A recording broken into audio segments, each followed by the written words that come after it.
I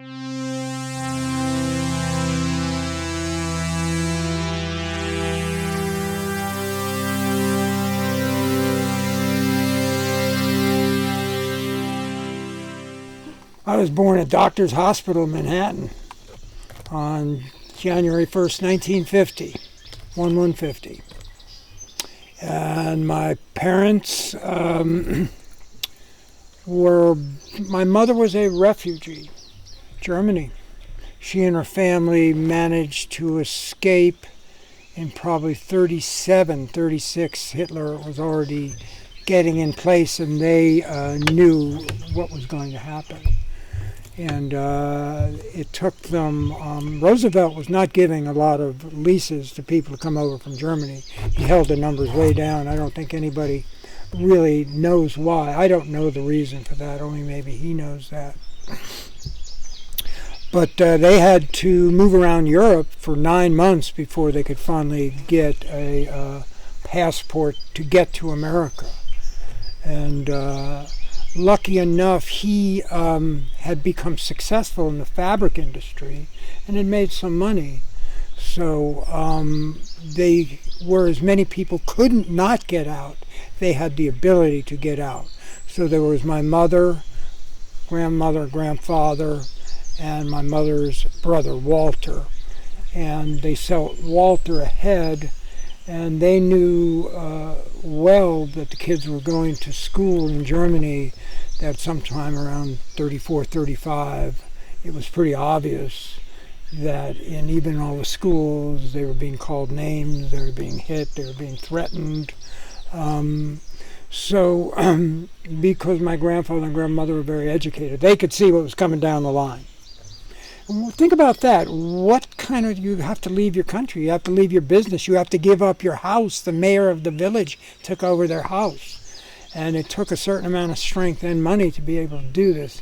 And they were very brave people, obviously. They did not get their whole family. So before they left the Frankfurt area where they lived, my grandmother had a twin sister.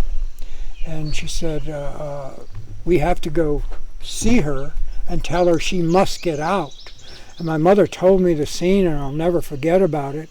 So they had to drive a couple hours to get to where they were. There was in a rural part of the country, north of Frankfurt. And my mother describes the scene of her mother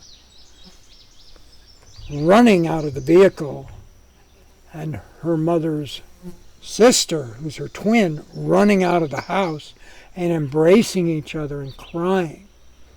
My grandmother saying, and my mother heard all this, you must get out. Hitler will leave nothing. There will be no Jewish people left. Everything will be taken. You must get out. Her husband, so my grandmother's sister's husband, was inside hearing all this, runs out of the house, grabs his wife, pulls her aside, puts her behind him. We will never leave this country. I will be the last person on the last train in the last car before we ever leave here. I served in the war.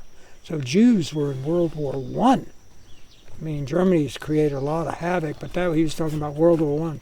I will never leave here, and my wife will never leave here. So they parted, just crying and crying, crying. They were dead 4 months later. Just think about those times. I mean, I've had it easy. You've had it easy compared to what people have gone through, and think about what's happening for black people now. You know, it can be a horrible world. I know that. I know that because of what my mother went through. Growing up in New York had certain advantages for me in that I had access to a world of knowledge, a world of zoos, a world of movies, of Greenwich Village, a world of jazz, Newport Folk Festival. You know, I had a lot of that, a lot of beautiful museums. So I have a lot of things that people around here didn't have. I guess it would be called culture and a different way to look at the world intact. So I never regretted growing up in New York. As a matter of fact, I don't remember it was difficult at all. You know, there was always something to do. There was always a team I was on. There was always friends. There was always a museum to go to. There was always something to learn. athletics and being in surf. You know, if you think about New York, it has 100 acres of beaches. Like surf and ocean, I've been a lifeguard for years. I've been a lifeguard in many different places. For 2 years, I made my living in the summer being a lifeguard. Well, I'm much better around water. You know, I'd rather, like I told you, rather do swimming. It's better for my body than doing yoga or running, you know, and all that. Basically, you're buoyed by the gravity of the water. All your muscles are being moved, and my body's used to that, you know, and I've spent several years in the winter being on farms in Hawaii and got very used to big ocean, big waves, you know, making rescues, surf, you know, it was very exciting. In New York, it was more like football, tennis, and that stuff, but that soon lost interest compared to water. And there's still water all around me. Important to me because either a train or a subway, I could always get out to Jones Beach and go swimming, and learned how to body surf at a very young age, you know, and learned to be comfortable in the ocean as opposed to scared in it. And my parents made sure that my whole family, there were 2 other kids, a sister and a brother, that we all had the skill to swim. Very important.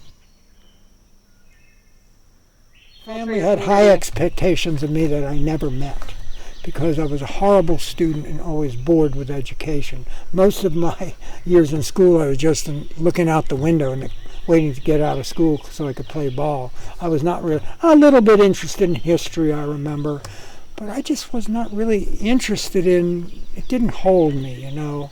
What held me is finally getting to this farm and learning how much I didn't know and how much I would learn to be self-sufficient, to learn how to grow my own food, grow my own medicines. You know, that's what excited me. My mother, being European, ate really well and knew all about the value of vegetables. And when, you know, we brought our lunches to school, there would always be a carrot in it, there would always be a sandwich in it, and there would always be a Hershey bar of chocolate in it. They didn't even know the word herb, I'm sure. You know, I'm sure my mother knew, because she had family that was on a farm, knew about plants, but it's nothing that was in their daily life. They drank tea. They drank chamomile tea, linden flower tea, because that was not just a nervine, but it's the tea they drink after a heavy meal. And they always drank a cup of tea after they ate and take a walk. But my mother always had a salad down. She never peeled her vegetables. And from a young age, I knew how to make sprouts. I figured that out. And by 16, 17, I knew about health foods. My parents were different, and I did go to a summer camp, and one year I went to an adventure camp. That camp, it wasn't just stay in camp and play baseball and volleyball. Every second week, we'd take a trip. So one week, we biked the St. Lawrence River up to Vermont. We climbed the Presidential Range in New Hampshire. So this is not what normal camp is, but I remember how it made me so excited to be on these journeys with people my age, boys and girls, and a cool camp counselor, and we were not in camp at all. We were out in the world. I can remember biking into Barre, Vermont. It was pouring down the rain. We were sopped like rats, and we were all kind of soggy. What do? There's no campsite in this town. And one of the counselors says, let's just go to the police department. So we went to the police department, was so happy to see a bunch of young kids biking, and they said, you guys can just sleep in the jail cells. They opened up all the jail cells. There were no inmates in there. We got to sleep there in the night. The newspaper found us in the morning, took a picture. They bought us breakfast. So what a camp. Mother was a refugee, so she had to learn English in 1 year at the age of 13, moving to New York City. Yeah, my father was a brilliant man who was hated by his mother, hardly any love in his family. They're all passed now, so all this is fine. They were from New York. My father, I don't even know, for some reason I don't know where my father's family, they had to be immigrants at some point, but I don't even know. There's so many questions I would like to ask my father. I hated his mother. He hated his mother. His mother hated him, gave him no love, because he was very large when he was born. 14 or 15 pounds. He went deaf and hated him ever since. So, and him and his sister didn't like each other. I can remember my grandmother, my mother's father, just berating her husband, calling him a stupid old man. My mother would say, whenever we went to their house, you just start crying outside of their door. I did not even want to go in there. I just felt all that at a very young age. So my father didn't have a lot of emotional love in his life. He had kind of had to make it on his own. And he was absolutely brilliant. He could read a book in a day and remember everything. He had a job because his father was a jeweler doing that. And then he got into the fabrics industry because my mother's brother got into it. 1407 Broadway was their office. And then when World War II came around, he dropped out. He had a full scholarship at 16 years old at Dartmouth. But he was a real guy, and like all guys, they wanted to go protect this country. And he went down to enlist in the Army or the Navy or something. But I don't know. I had to go to a pre-induction physical before the Vietnam War, and I was lucky. That was because of my mother. I had an out. But they wouldn't let him enlist because he had scar tissue in his lungs from a rheumatoid disease, something, and they wouldn't let him go into the Army. He was despondent. He had already dropped out of school. He wanted to serve, so he finally found the American Field Service. So he joined the American Field Service, and what his job was, think about this job, was driving an ambulance around Africa, because that's where Rama was, and American troops and English troops picking up dead bodies. 18 years old. Exactly what I thought. He was a hero in my eyes. And even when, after that, when he came back and re-entered the work world, he went back to being an ambulance driver. You know, he was a good man, and he was that old, you know, what does Tom Brokaw call it? Just like a generation of during World War II. You know, it was people who just would join the war, you know, do anything. And he would never talk about that war. And there were so many questions now I would have wanted to ask him about. There's so many questions I would love to have been smart enough to talk to my mother about more. You know, what was it like, you know. And she wrote some of that down. But it turns out that my father married again, and his wife, after he died of Lou Gehrig's disease, below 60 years old. He was a very young man, very good man. And he is in the ambulance service, and my sister gets a box from his second wife with all these medals in it. He would never talk about it. With this piece of paper from the British government, because it was the British Field Service, and it had this whole, it was I still have this piece of paper, Morton Strauss in this town bridge in the city of Italy, where the ambulance were outside, and the Germans were lofting bombs into this town. And then as ambulance drivers, they had to go in when the bombing started and the captain said, we need someone to volunteer. We has to go back in there and to see if there are any ambulance drivers dead or any dead Brits or Americans, and he volunteered. He never talked about this. And sure enough, he went back into that town, bombs dropping everywhere, and found someone that was half alive, and had to load them in the ambulance and get out of there. I didn't know that. He never talked about it. It was the greatest generation. That's what Tom Brokaw was. And he was one of those people, they didn't talk about this stuff. And maybe because just bringing it up, they would be as men, they'd break down and cry. I don't know that. But he was a pretty stoic guy, and he was a hero. And I never, man, all the things I would have liked to have if he lived longer, you know. And he actually started being very questionable about the life I was leading on a farm, but he'd come down and visit and ended up enjoying it.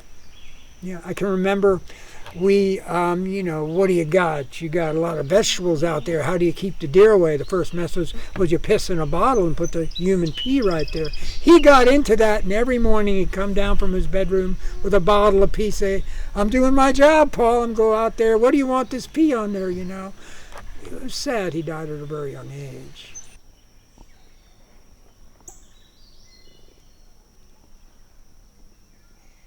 They were hoping I joined the business work. That he saw to make a living, and my mother too, and I was not even interested in school. I never even went to graduation. I was just interested in being a physical person. I was enrolled in Northwestern University in Boston. I dropped out a month later. The war was raging. My friends were coming home in body bags.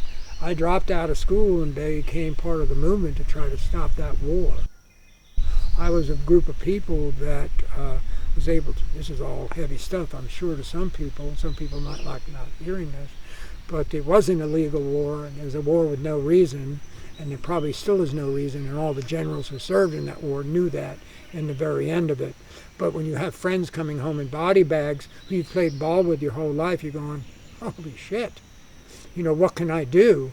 And apparently, MIT University is one of the major universities in Boston. It was common knowledge at the time that university was helping make bombs for that Vietnam effort. And we were able to shut the school down, just by making people aware. And, I was in jail several times over protesting, we were being attacked by police because they all hated us. For some reason, they thought the war was okay. I never got it, but my people, my mother and father, because they'd seen war, they were totally anti-war. They were despondent that I dropped out of school, but I wasn't a student. When I got here, I was a student, because I was interested in this life, interested in becoming self-sufficient, interested in growing food, interested in being a person who could be one with the land. And of course, that ended up also in learning about plants that I can make medicines out of. I wanted to be able to feed myself and heal myself. I had an interesting job after that. Yeah, there were two interesting experiences. Number one, through the university, even though I dropped out, I could get a job, and they would, what's your major? I wrote down sociology, because that's what my father's major was. I didn't know what I wanted to do. Because of that, I needed a job. I always needed work. I supported myself. I got a job as a ward attendant in an extreme psychotic ward at Boston State Hospital. How extreme? Holy cow. This is a men's ward, and almost everybody there had battle fatigue. These guys came back from World War II and were totally insane. Most of them had total repetitive actions, talking to themselves, walking up and down. One of them was a famous victim who, I shouldn't even get into his stories, of the youngest guy on the ward, but every day the nurse would come in with 3 tiers of medicines. The only medication they had for people like this was drugs, to sedate them and keep them from committing suicide. One of my jobs was wheeling these patients to electroshock therapy and helping hold their bodies down as the paddles were applied to them. The first thing they told me, and Dick Ziegab, who was a friend, was also a ward attendant, Paul, Dick, this is going to happen to you, so you're going to have to know how to respond to them. It's often in a ward like this, you will see it, that the largest guy here is going to start flipping out and jump on and start beating up the smallest guy here. And so what we want you to do, and we know you can do this, what you have to do is jump on that guy, get a hold of his neck, and start shouting for the nurse. By God, that happened twice. Dick had his feet, this guy was 300 pounds, had his neck trying to choke him, so he let the guy know, and we're just shouting nurse, and by God, in 2 seconds, the nurse was running in there with hypodermic needles to get this guy off of him. So that's a pretty big thing to see as a young man. Even worse, the attendants of the ward, those people were attended to, they were ward attendants even throughout the night. Well, a lot of those nighttime attendants were brutal people. And they lived in a dorm with a 60-foot ceiling and bars on the window and the worst beds in the world. It was not what it should have been for comfort of the patients. A lot of these guys have been to war. And they would piss in their beds. They would be screaming all night, and the ward attendants couldn't shut up. So they had a back room with a barred cage with pads on the wall. And if the patient wouldn't shut up, they would strip them down naked. And often Dick and I found patients in there that were chained to the wall, arms and feet. And then we had to take them down. There was a hose in there and a drain so we could clean them off. Well, that was heavy stuff for me to see and really know where's the medicine here. Who's hiring these attendants? And this didn't happen once or twice. It happened quite a bit. So it was a real open view into society and mental institutions. Mental institutions are different now, I'm sure. I question society big time, especially because of the Vietnam War. What society does this? What society tells their young people you're heroic if you go to fight this war. World War II was a different story. People wanted to enlist. There was an obvious oppressor. Several of them we were bombed at Pearl Harbor, and Germany was out of control trying to take over the world. Very sick human beings. That was more understandable than the Vietnam War for people of my age, there was no reason. I don't even know what the hell we were doing there. Was it about rubber? Vietnam, rubber? I don't know. And maybe someone has that answer.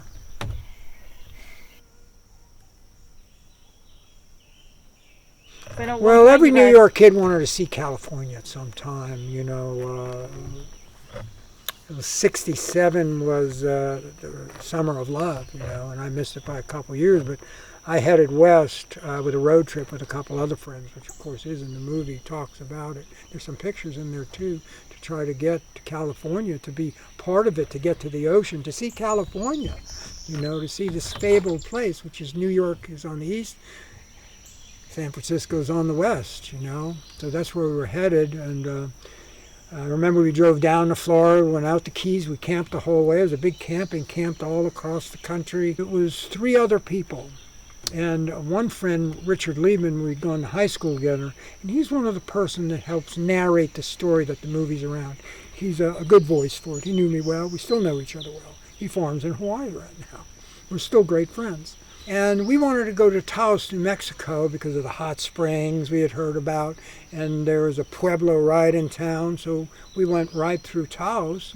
And somehow we met someone who knew about the Taos area, and we were told that there was a big party at Magic Mary's house. Magic Mary? Well, this sounds interesting. Yeah, she raises lions on a vegetarian diet. That was her claim to fame. So this is 1968 or something. So, yeah, great, we'll go to that party. And we did, and totally, everybody loved each other then. It was easy to be at a party if you didn't know people. And there was a guy sitting across the room, and I remember it. His name was Carl, and he was staring at me. And eventually comes over and introduces myself, and he asked me my interests, and at that time I was already studying my plants. So I mentioned that, and he says, I think you should live with me for a while. Wow. And I pulled my backpack out of the car and never made it to California on that trip, and I went to live with him and his family. They adopted me, kind of, because he felt there was something he had to teach me, and he did. I became very interested in herbs because my brother, who was 2 years younger, had started getting ID books about herbs and plants, and I just gobbled it up. And then I found Jethro Kloss's Back to Eden, Myers, The Herbalist, and I was always carrying ID books. I was dedicated to learn my plants, and then from learning your plants, the uses of plants. And of course, if you want to be self-sufficient, it's a good thing to know, like your wild foods. In other words, I don't need to grow food. I know enough about the wild food here that I could survive, and that was important to me. There was a lot less people doing that. There were some great apothecaries selling medicine in Berkeley and New York. Aphrodisia was the name of one in New York. It's still in business. So there were places. It was a small group of people, back then. Well, I can remember that before I met Carl, for 2 or 3 days, I was living by a hot spring next to the Rio Grande River outside of Taos, and it was a 3-walled, it was a stagecoach stop, so there was a hot spring right there, and it was the winter, so I had lucky to have a good backpack, but I got a real respiratory condition because I wasn't warm every night and didn't have enough food all the time. So Carl saw that, and he put his hand on my chest. He says, tomorrow we're going out in the desert. So Carl, he knows me for 1 day. So he takes me out in the desert that night, sits down next to me, goes off in the desert. He's breaking off branches, starts a fire, says, this is sage, Paul. So this is the first plant I'm learning about. He's showing me sage. Puts it on the fire, puts a blanket over my head. I want you to take in this smoke. Holy shit. This is more than just learning a plant. This is someone showing how all his people use this plant. One of the reasons for respiratory conditions. Sage is an incredible plant. Whether you grow Salvia officinalis, the garden sage, whether you gather the western sage, it's a remarkable plant. Should be on every home if you don't have western sage growing Salvia officinalis. It has so many different uses. One of it for respiratory conditions, sore throats. It's antibacterial. It's a remarkable plant, easy to grow. And he was giving me this information.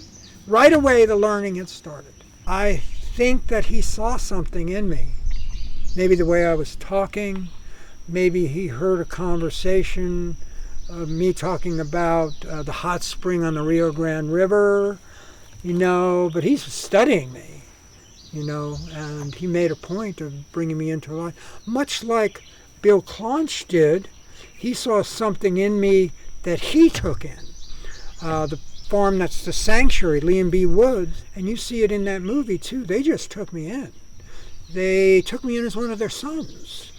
And I'd never been in a family like that. I didn't feel, there wasn't overt love in me. I knew I was loved, but it's nothing like I saw with the Woods, anything like that. Became that. He was an alcoholic, and he told me his whole story on the bay, the West Coast in San Francisco, and he was the harmonica player for the Jim Kweskin Jug Band. Very important. Maria Muldaur played with it at one time. Maybe you don't know these names, but that's what he did.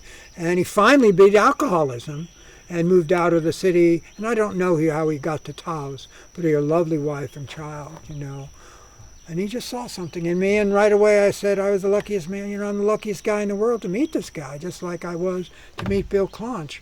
And you see that scene in the movie. He pulled me out of a hell of a jam. I had a knife in my throat. It ends up being one of the greatest movie scenes ever. It would have been a great movie, it's just a great scene. And the Woods, too, the same thing. They taught me how to farm and garden. I learned how to use tractors on their farm.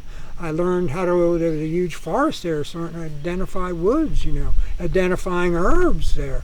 I walked into this 3-acre golden seal patch, and, so I think I've been a very lucky person because that gives me a lot of responsibility to act like those people did with me and to put out this information, be it plants, gardening, healing, a different way to think, a different way to farm.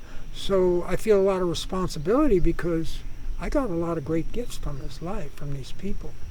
I'd love to hear more about what you got from Carl and from Taos, from the land, from the plants, the medicine. Well, I learned all those plants. And then he taught me how to make traps, trap rabbits. He taught me the plants. He taught me the way he gardened in his backyard. He wasn't growing a big garden. And he told me about his history. And his history, I think his people originally came from Canada. And he was going to go back up there and reclaim his land at one point.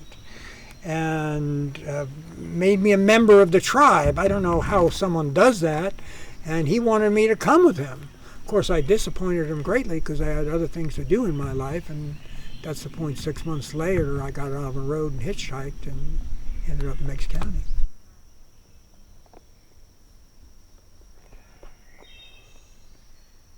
That is what called me, specifically to find a means to be self-sufficient and find my way in this world through plants. At the time, I always was steady with equines. I always wanted to have horses. Well, I ended up having several horses, several mules, donkeys, a whole group of animals.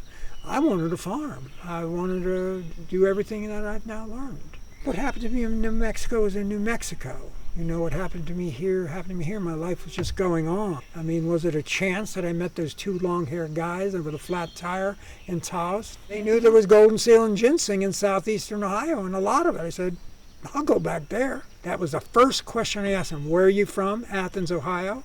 University, Athens, Ohio University. That's where we're going to school. We're going back there. And because I had my Myers book with me, The Herbalist, I knew ginseng. I knew golden seal. I knew what they looked like. I'd never met them before, but I already knew about those plants, and I knew they were eastern plants. Well, they're the two foremost well-known herbs in Appalachia, both with incredible histories and healing abilities. Next is they knew someone in Meigs County where we pulled in at 2 or 3 in the morning, right from the road, and I remember the guy's name was Luke there. They had a little place in Carpenter, Ohio, and they were friends with my two friends who I was driving with, and they said, Jess, throw your bedroll down there, and I remember waking up real early in the morning, and it was kind of the fall of the year. And I was excited just to be, you know, having a sleeping bag in a warm place, you know, and meeting other people. And I remember getting up at sunrise and just walking up that hill. And I've always come in contact with beautiful sunrises and sunsets. So as I walked up that hill, it was a beautiful sunrise. And there were these beautiful farming fields, they're pasture fields, but they had both Joe Pyeweed and ironweed. Giant herbs, weeds that were growing there. Later on I learned that Joe Pyeweed was a medicinal herb. Ironweed is really not used for much, but it's purple, Joe Pye pink, and the sunlight was pouring through that. And I was stopped in my track, thinking about where I just come from, where I was going, where I was going to eat the next day, but just that scene of looking at these beautiful plants with the sunlight pouring through them said, I've got something to learn here. I knew it. I just knew it. And then I met Bill Clonch, you know, a half a year later.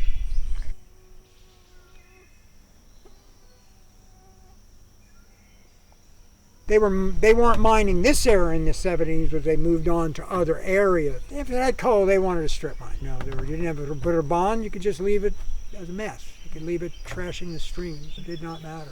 But I was smart enough that they started reclaiming some of the property around here.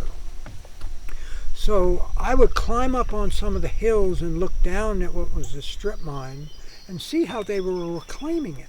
Because my plan was to buy up as much property as I could.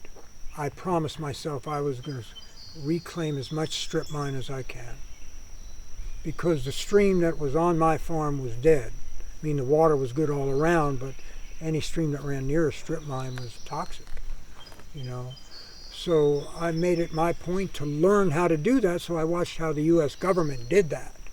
And basically, you know, the basic method was you bring in big bulldozers, and you grade the land so the water runs in one direction towards the forest. There was forest below these strip mines, and then channel the water through these big limestone rocks. Limestone taking the acid out of it. So right away I could see what they were doing. And I saw how they graded the land and put all the stone in. And then the land was bare after the bulldozers. And then they brought big lime trucks in and limed all that soil. Then they went to another farmer and bought some of his topsoil, put topsoil on it, and then came by with giant seeders and seeded it. And then they brought in a big cannon that shot mulch. So it was a pretty simple method that I could adopt to my own uses. Because farmers who don't farm organic, I couldn't believe it. I could buy like 30 tons of cow manure for $500. And that's what I use for my topsoil. Limestone I could get anywhere. But I did it a little differently. Below a high wall where they've harvested the seam of coal, there was always water there, right? Because they'd shoved all the overburden. To get to that coal, there was 8 feet of topsoil that they just pushed over into the forest, leaving a little ditch below that hillside there. And I'm looking at that and just see this little bit of water there. So I built ponds out of them. And the unique thing, I thought, well, maybe I can do something about this acid water. So not only did I reclaim the field, I bought these round bales of hay and I rolled them in which would what be the pond, because I dammed one end of it up. And then I put 10 tons of limestone in the pond. After 6 years, salamanders were there. Toads were in there. Now I can throw fish in there. I learned it from the government, but they didn't reclaim the ponds like that, you know. And it's beautiful land right now. As a matter of fact, one of them that I sold my girlfriend's boyfriend, Tanner, 13 acres up the hill, I put a prairie in it. I was growing prairie, and why not? What a great idea. You know, put prairie stuff. You know, the government had a list of the grasses and things they could use to reclaim it. I got a hold of that list. Got a hold of what chemicals they use in it. The companies that did it lied. They put fescue down. They put this horrible legume down that took over the place. You know, lespedeza, Korean lespedeza. They just lied. They put the stuff down that they knew would take, as opposed to putting the prescribed grasses down and the amount of fertilizer and lime, you know. And so I didn't do that.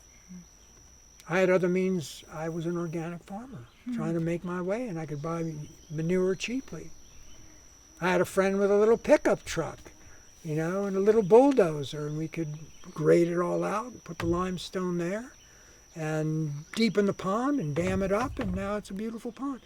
Tanner tells me the other day, this is unique, he just told me this other day, because they're called the long ponds, they're really long and skinny. He said the other day, they're beautiful birds up there. One of the ponds is around the corner, so wood ducks really feel wonderful and safe back there. Migrating geese, everything's landing in them. He saw a deer walking in the middle of this pond, and there's a pondweed called duckweed, and this deer had figured out to walk through the pond eating the duckweed. That's like a moose would do. I didn't realize deer did that, but Tanner saw it the other day. And it had green coming out of its mouth and was just eating that duckweed from this pond. It's a total acid pond the first couple of years. It's definitely working. Prairie plants took off. There's the seat of the prairies in Ohio out by Dayton. And they still redo the sides of the roads and wildflowers they do in prairies up there. Dayton has a lot of beautiful black dirt. And prairies like a really, not acidic, alkaline soil, and loves that soil.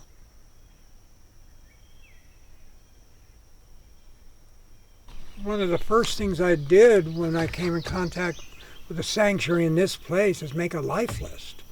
You know, if I didn't know a plant, I figured it out, and it ends up that the list was like 450 plants of medicinal edible herbs and almost 80 different trees and shrub species. On the 80 acres? On more than 80 acres. This would be the 80 acres and the 300 acres at the sanctuary. But now it's way bigger than that because, as you saw, one of my means of protecting this area was getting friends, interns, and students interested in buying land here. Well, that worked. And so now we have a lot of interconnected land of like-minded friends. It's not a commune, but just a community. We all know each other, love each other, can help each other. And it's kind of based around this sanctuary. Bill taught me the skills I needed to know, like how to run a chainsaw, how to shoe a horse, how to doctor a horse, what herbs he used for horses, mules, how to use a team of mules, how to make a living with a single team of mules. Well, how do you do that?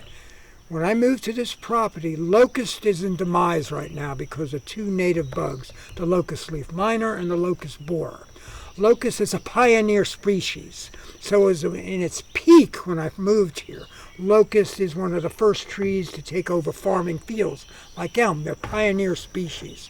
So when I moved here, and Bill knew this, there were tens of thousands of locust trees on this property, some of them this big. And Bill says, Paul, you know, there's all this locust there. I've got a customer who needs 300 posts every 2 weeks, and we can supply that. And all we need will start with a single mule. You're going to use Jerry, and I'm going to use Big Red. And that was our job. That was my job. And by having that job, I learned how to use a mule, learned how to use a chainsaw. I learned a lot from the mule because they knew more than me. So I not just had a job that I could make my $100 a month with, to pay my mortgage payment, but I got a skill, an amazing skill. A chainsaw and locust trees. Well, locust you can build your fence with. You can build posts for your barns on. It's a tremendously useful wood. And it has a beautiful flower in the spring of the year. Makes a gorgeous honey. And I was a beekeeper, so I got a lot of locust honey. So I got to know these plants intimately. So after that, I just was learning every plant and learning not just about them and what they look like, but how human beings use those plants, how First Nation people use those plants. The place ginseng grew, there was oh my gosh, the prices were different then, but there was always a market for it. Well, the Clonch farm was not that big, but the Lee and B Woods farm was several hundred acres. It was a big forest. It's still a big forest, still intact. And it's loaded with herbs. Mm-hmm. And of course, we've continued planting golden seal and ginseng over there. And everybody who has a piece of land, you enrich your land by planting those herbs. Ginseng has a fantastic history, an ancient history. It has been revered by Asiatic peoples. The Chinese think that every man over 40 should be consuming ginseng. That's probably to stay virile is what the thought was. That's why this plant was being sold so much, because men in Asia really wanted it. They had their own ginseng there, but they used it all up. And they found American ginseng would satisfy them. Bill and Lee both and their families always would gather the plants, but knew how to gather them in the fall of the year when the berries were red and plant the berries. They also knew that you really had to harvest ginseng when it was a mature plant. It wasn't a single-pronged plant. It wasn't a two-pronged plant. It had either 3 or 4 prongs, each prong being carried the leaflet. The the berries would come up on a stalk right in there. So they did some propagation, but it was also to make money, to supplement their incomes. It was also, those two plants are worth more than black cohosh, even though you could sell black cohosh, bloodroot, any of the wild herbs we have around here were sold, but they didn't bring much money. To make money, it was either ginseng, because it brought the highest price, or golden seal.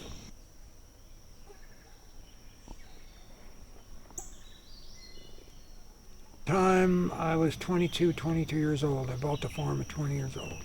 I already thought that. I already started making medicines. A small business within 2 years. But I was giving myself an education because I was offered that by this land. Kind of a simple thing to do. You start making teas.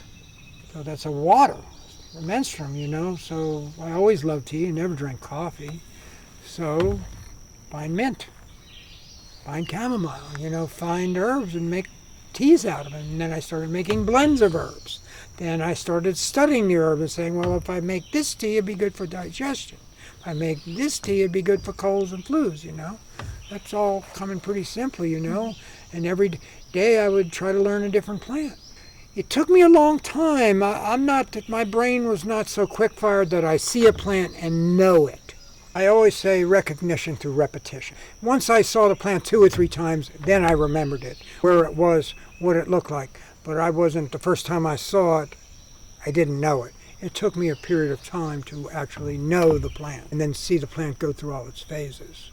Ginseng's always been talked about because it's worth money. I think even in the early 70s, farmers knew if they could get ginseng seed, it'd be an extra source of money, Then you come along with a lot of people who have no job and start to steal your ginseng.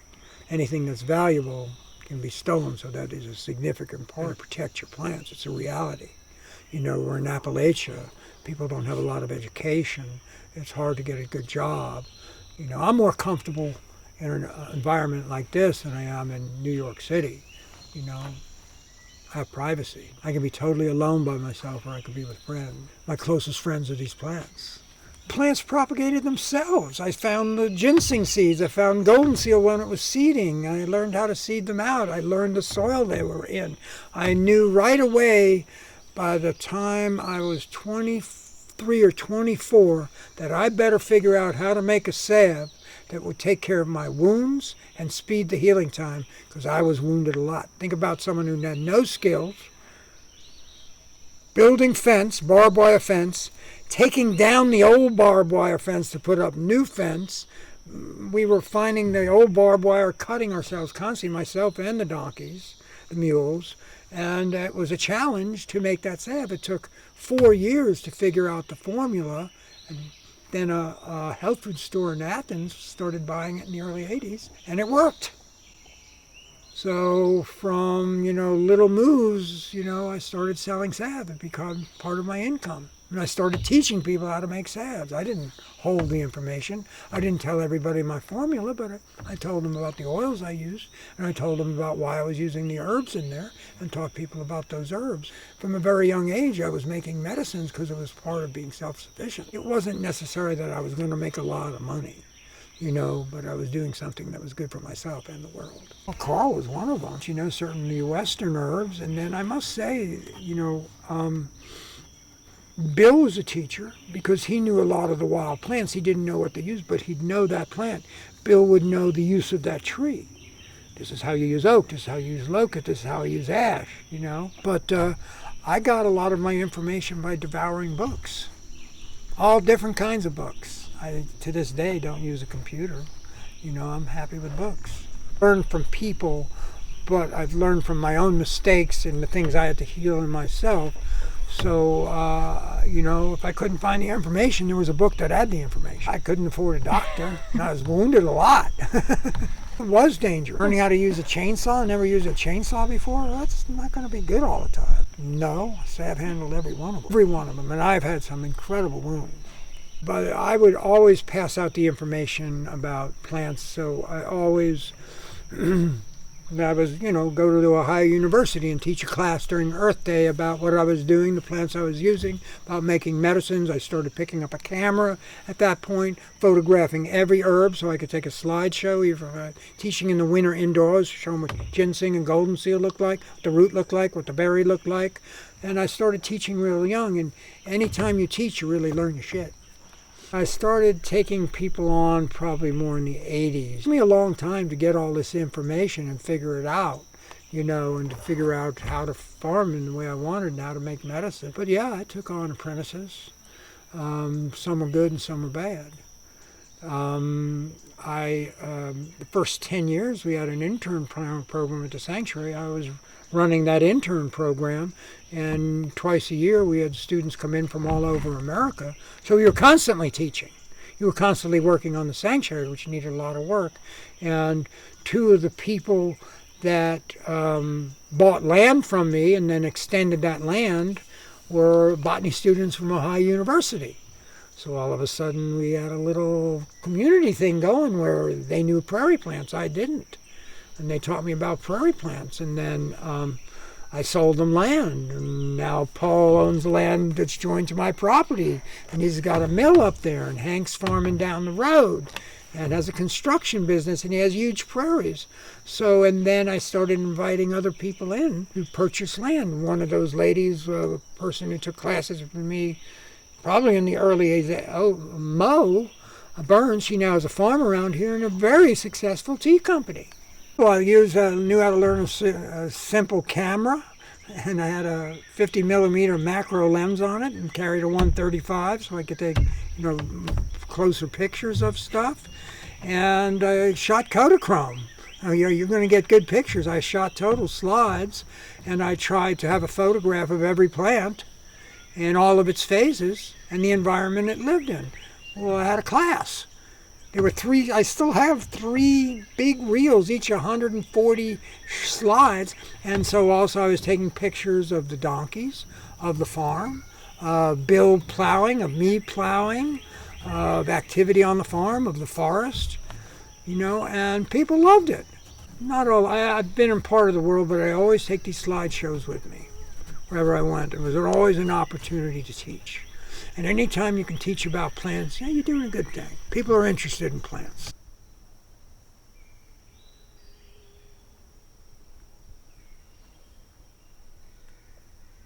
I didn't set out to have a practice. People would always come to me because they knew I was an herbalist. But it was very frustrating because what I found is most people who came from this area had a crappy diet. Probably smoked cigarettes and drank too much and had a shitty emotional They were dead, and before I'd even give people herbs or tell them about herbs, I'd ask them to give me a diet scan, tell me what drugs you're taking, ask them questions about their relationship with their wife and kids. They couldn't make changes. It was impossible to stop drinking coffee 8 times a day. Impossible. Bill smoked 3 packs of Camels a day. It's not like I was going to stop the guy from smoking cigarettes. All I could tell him is going to kill you. So it was very hard to transition because in my mind I know, you got to eat right, you got to think right to be healthy. So it's just, and most people wouldn't want to do what I told them. There's just no way. Now, my good friends have a practice in Athens. He's doing great.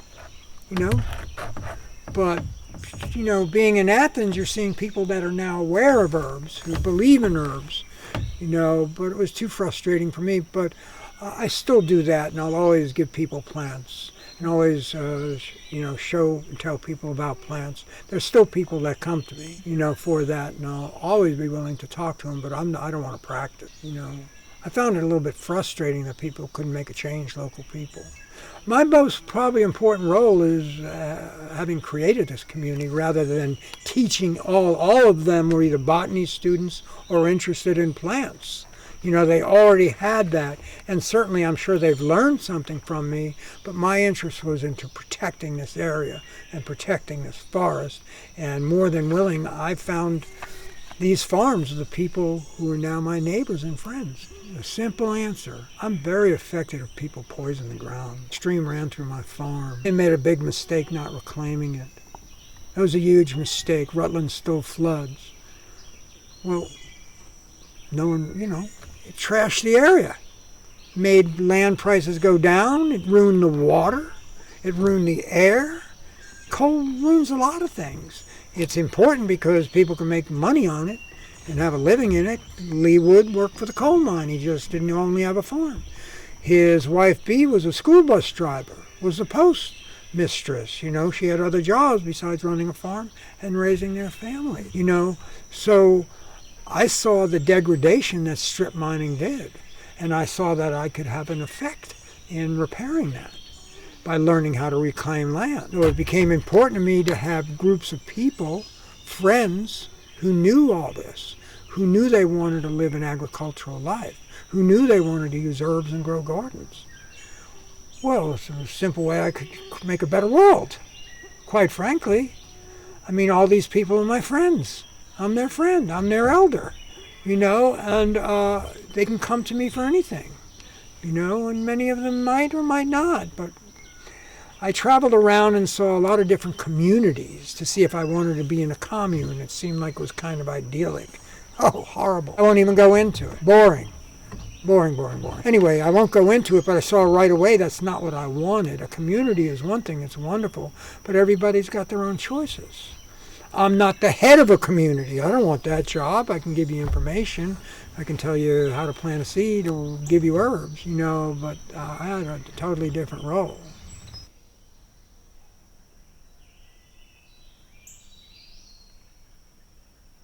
UPS was the brainchild of Rosemary Gladstone.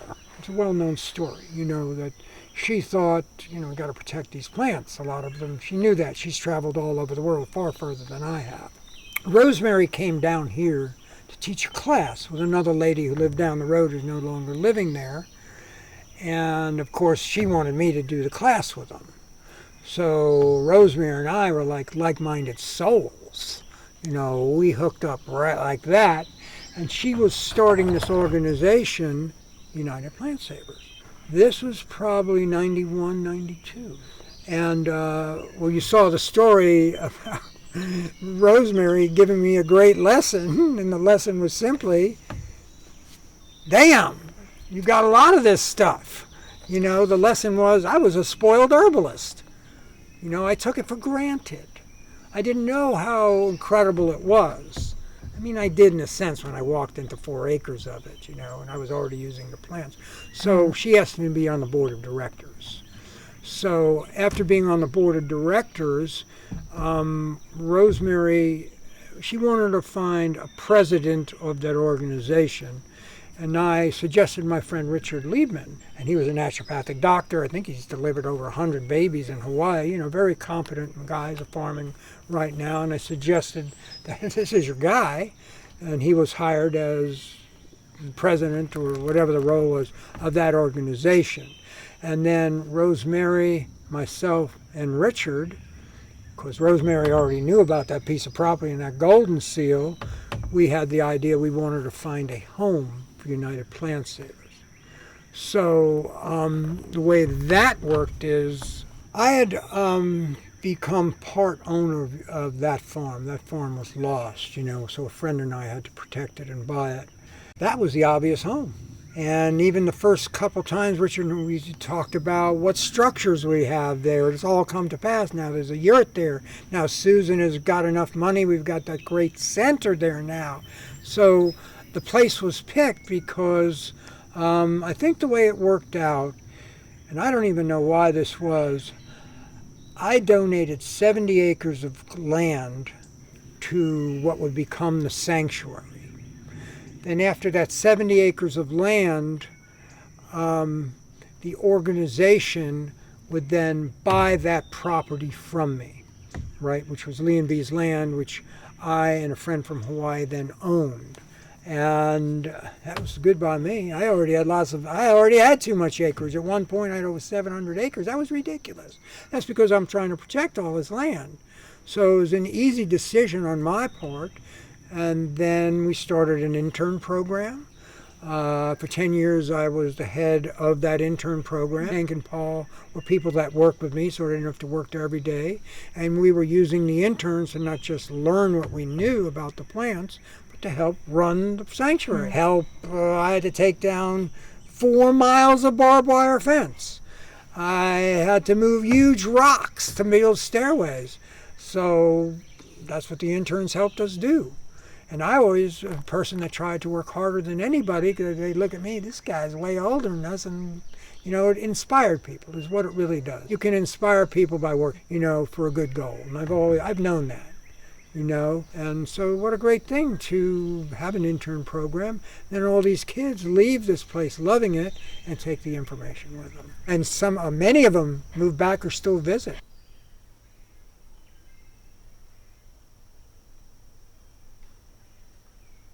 In certainly American healthcare, emergency medicine is remarkable. Orthopedic medicine, remarkable. Osteopathic doctors who need manipulations, remarkable. There are lots of modern medicine that I see, how great. It's this drug thing that, is the cure. And it probably, my brother had lymphoma and did chemotherapy and he's alive. And he got it again and they did more and he's still alive. So I can't, it kept my brother alive, that was chemotherapy, but, there's a place for herbs. So there are more and more doctors now that can go between herbs, diet, and modern medicine. So herbs should definitely be more recognized because they can handle so many things that aren't, and it's not expensive. There are a lot of things herbs can handle that these drugs can't really handle. So that's why so many people are interested in them. They're sane. They've been used for, how long have humans been here? 15,000 years. The first medicine has always been plants. All nations have their plants. All countries have their plants. We have our plants. They're there, and they don't make people sick. So I'm not saying that all allopathic medicine is bad, but maybe people should look at plant medicine. Maybe people should use it in conjunction. And there are doctors out there, are there naturopathic doctors. There are 2 colleges. One was Bastyr, one's a naturopathic school of healing, important. Bastyr's in Washington, that you get a degree in naturopathy. That's where Richard went to school. And it's available. It's available, and their medicine they learn is plants and manipulations.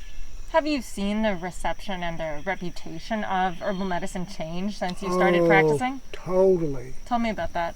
Well, People know that, well, people, everybody you talk to says, they're advertising these medicines and then they tell you all the cancers and diseases you can get from it. It's obvious. So they know and people who've used these medicines, you get sick. There's a reason you get sick. I can't call, my brother's alive. That's all I can say. My brother's alive. Whatever it was to keep my brother alive worked. He had to do blood transfusions and everything. So I think more and more people are interested in this because it's cheaper, it's available, and certainly can handle a lot of different human maladies.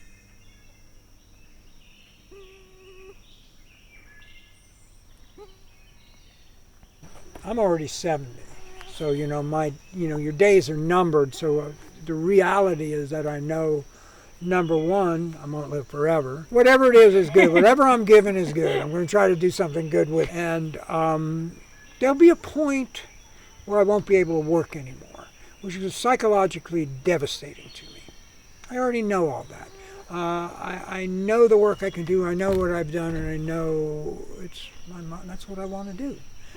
Through my work, I can do a lot of good things. So the whole farm is in my daughter's name, Lonnie's name. Becomes her problem, but she's ready to have the problem. She's already owns half of the business. She has a house right up above me that's patched into my solar panels, and she runs Equinox Botanicals, and she's become an herbalist. She's now on the board of directors of United Plant Savers, and they got a great person. She's an incredible person, learns faster than I learned, and is a lot calmer person than me. I had no purpose being calm. This wasn't who I was. So that's the plan, and then the plan is whatever the farm says. Lonnie's like, I've listened to this piece of land. I've listened to what I wanted to do, and that's what I've done. So that's the best solution. I have another daughter who lives in Oakland, but she doesn't want this. She's a kind of city girl, So she was in the movie saying, I'm glad Lonnie's living there. I don't want that life. I want this city life. That's what she wants. So really, and Lonnie's boyfriend is an incredible woods guy, ginseng guy. His master's thesis was on ginseng. And they're really tight and take nature walks and love mushrooms and go birding. So she's got a good partner. And I sold him 12 acres up the hill. So Lonnie goes between her house and his house. And where he lives is right by one of the biggest, most beautiful herbal hollers, Root Rock Holler. Oh, the ramps are in Ramp Holler. There are 4 acres of ramps. There are ramps on Paul's place, on Cindy's place, that whole holler. That was the first place I was able to protect. And it's there's a reason it could be protected. And that's because of the herbal mother lode that's in there. I started slowly buying up land around me, and the first land to buy would be the land that was in strip mine, but a lot of that strip mine land had huge forests below it. So I was after the forest, and then I knew I was going to reclaim the strip mines. So that was significant. 4 acres of ramps, that's a living right there. And all the blue cohosh, the black cohosh, the gin, it's just a mother lode of herbs down there. That was the first piece, and then I was just able to find more pieces of ground to protect. And how many acres total have you saved, whether it's yours or someone else's? Well, certainly the sanctuary, certainly this place, and then through the work of other people, as a community, we have 3,000 acres here. But my good friend Joe Vinny, who's in the movie too, talks about who moved here. Our borders join, and he's got 470 acres, and he joins this place, and we all join the sanctuary. Plus the 3,000 acres that all of our other friends, Hank and Paul, Diane and Dave, they all own big pieces of land. That land is protected. No one's going to strip mine that land. Nobody's going to high grade the timber. Everybody will get the wood for firewood or when it falls down, So, what a good thing. Yeah.